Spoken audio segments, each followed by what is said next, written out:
What's going on, gang of Lang? Carolina Jackpot time coming at you. It is about 5:45 p.m.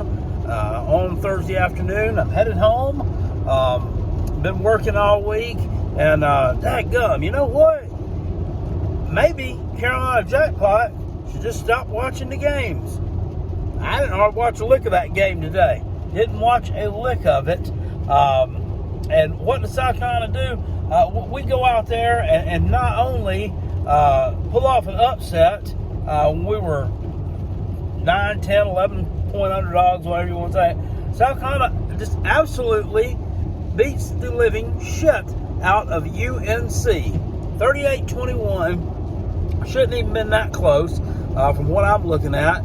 And just the highlights and the stats I'm reading shouldn't have even been that close. I cannot wait to get home this evening later on, probably here about 8:30, 9 o'clock, and sit down with a few cold ones and watch the replay of this game. Who knows? Might even live stream the replay of it so you can get my reaction to it.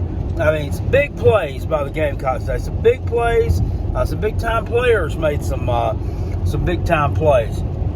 First of all, hats off to Kevin Harris. His last game as a South Carolina Gamecock. Kid declares for the NFL draft today. They say he did it after the game. He declared for that draft before the game. It was on his Instagram before the game. He declared for the NFL draft, and he went out and put on an absolute clinic. 30-something carries, 180 yards, just absolutely torched that pitiful North Carolina defense. Absolutely ran over them. South Carolina with 300 yards rushing today. 300 yards rushing. Where the heck did that come from? And how about that damn passing game?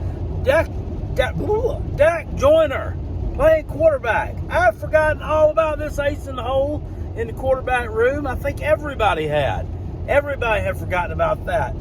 They played a great game. Jaheim Bell. 5 catches, 185 yards. I mean, the man almost went half a football field every time he touched the football. That is amazing. All we heard the whole time coming in was, Sam Howell's going to tell you, he's going to end his UNC career with a win over the Cougs, just like he started his UNC career with. That guy looked like hammered dog shit. How did he look better as a freshman in 2019 in his first game than he did today in this Duke's Mayonnaise Bowl against the Gamecocks? 10 out of 20, 1 touchdown, absolutely terrible performance. And please don't declare for the NFL draft after the thing, because you ain't going to get picked up. You wouldn't get picked up by the NFL Europe League. You wouldn't. You wouldn't have even made a spot on Vince McMahon's XFL roster. He's just not a good quarterback. Just not. You have regressed and been more disappointing, and UNC has as a whole than most any team in the country this year. People will say, well, the Taters are disappointing, but yeah, but they did, to their credit, at least pull it together at the end of the year and still finish with double digits in the win column. Double digits. I don't even know if they had been playing good football, I don't know that they would have made the playoffs, because I just don't know that they would have been better than Georgia or an Alabama or a Cincinnati or a Michigan. Just don't. Even if they have been clicking on all cylinders. So put that in your pipe and smoke it, Dabo. But you can't say enough about the Gamecocks. Shane Beamer, after the game, his press conference, it was a little bit funny. He gets on there and starts talking about, all the great things we did, blah, blah, blah. By the way, before that, they supposedly got him up on stage there in a chair and doused him with 4.5 gallons of Duke's Mayo. I don't know if you watched that, but there ain't no way in hell that was Duke's mayonnaise. That stuff was runnier than I don't know what. It was cake batter. That was cake batter. That was not Duke's mayonnaise, but whatever. I guess it was a funny moment. But he's in there talking, and stuff about, we did this great, we did that great. I like Shane, I really do a lot. But then he comes up with some, a month ago, everybody was looking at the stuff and they were wondering, what's going on with the offense? What's going on with the offense? Why haven't you fired the entire offensive staff? And he's like, That's why, right there. And I'm like, hold your horses there, Newt Rockley. Let's calm down a little bit, Nick Saban Jr. Okay, one win over a putrid North Carolina team with a horrible defense that you had a one-off and put up 500-something yards against does not a great offense make. It also does not a great offensive coordinator make. Now, they actually played to what they were capable of today. But, dude, Missouri had a shitty fucking defense. Missouri had a shit defense this year. You couldn't do anything against them. Okay? Tennessee didn't exactly have a great defense this year. Couldn't do anything against them. You got shut out by Clemson.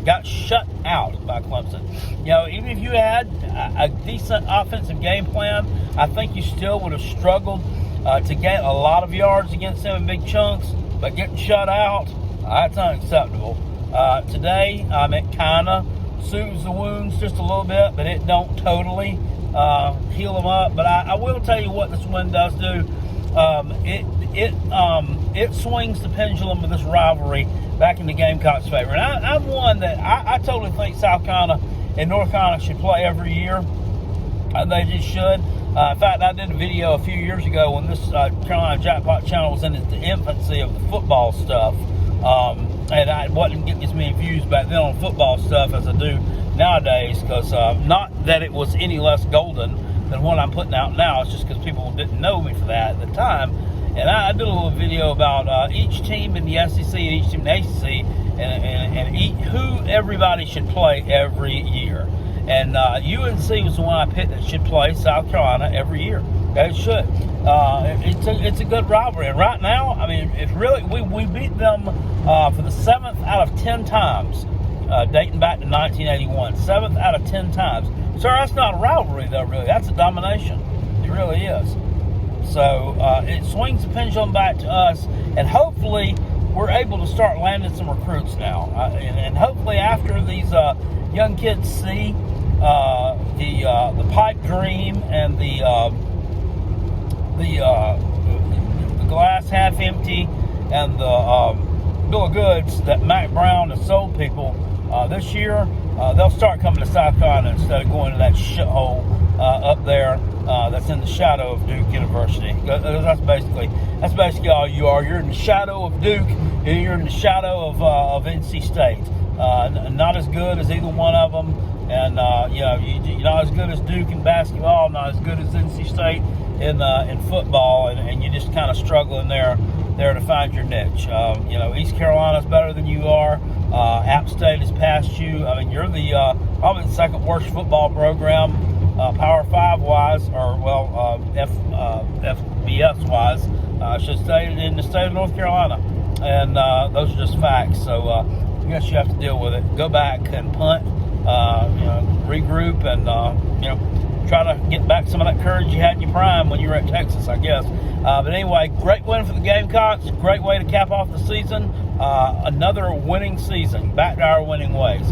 I like it. I love it. I want some more of it. And, got some college football coming up tomorrow. And coming up tomorrow, the important ones, the playoff games. Alabama versus Cincinnati. I'm looking forward to that one. I would love to see Cincinnati win. I think that would be great, and I think that'd be hilarious. I don't think it's going to happen, though. I think Alabama will probably go out there and do what they usually do in the playoffs, and that's win. But we'll see.